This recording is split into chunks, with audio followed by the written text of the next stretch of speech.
Hi, I'm Phil. You know, sometimes when you go to a fancy restaurant and there's a bottle on the table with a candle in it, wax all dripping down the sides? I love that. I want that. I need that. But it's likely taken many weeks and many candles for this effect to have appeared, and I'm an impatient person. I don't want to spend weeks burning candles. I want it now. As somebody who solves problems for a living and does DIY in his spare time, I know exactly what to do about this.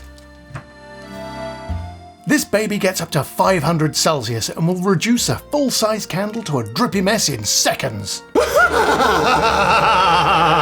Now this shouldn't be confused with one of these. This only gets up to about 60 degrees Celsius and probably won't melt candles, and if it does, it's going to splash everywhere. Hair dryers are best left for hair, and heat guns for things you want to melt. Try not to get the two things confused.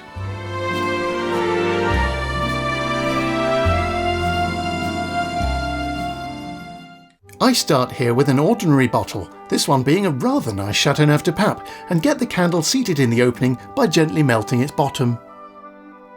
Something else I love? This smell. Now you'll see I've placed the bottle in a box here, and that's because a heat gun, like a hairdryer, does produce some amount of air movement, and I did not want to splash wax all over my house. This footage is sped up somewhat because, even at this temperature, it does take a little while for the wax to melt. But you can already see beautiful waxy drips forming on the bottle. Ah, delicious. I attack this from multiple angles to get an even melt so the candle doesn't fall over. I did go through many candles to get the end result I wanted, so be sure to bulk buy cheap ones from Amazon or your local Lidl.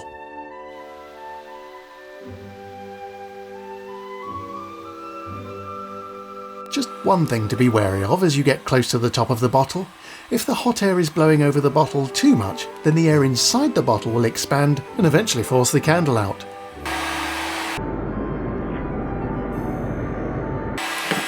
After some number of candles will be done, and let's take a moment to marvel at this majestic beauty.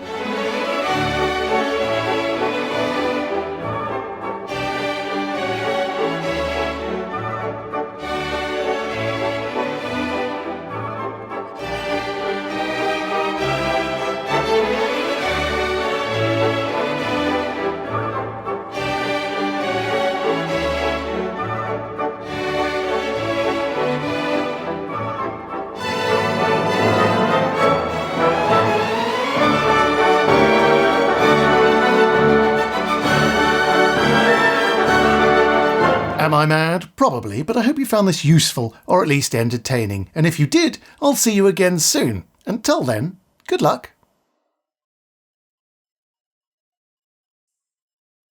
Right, I guess that makes it time for me to demolish this.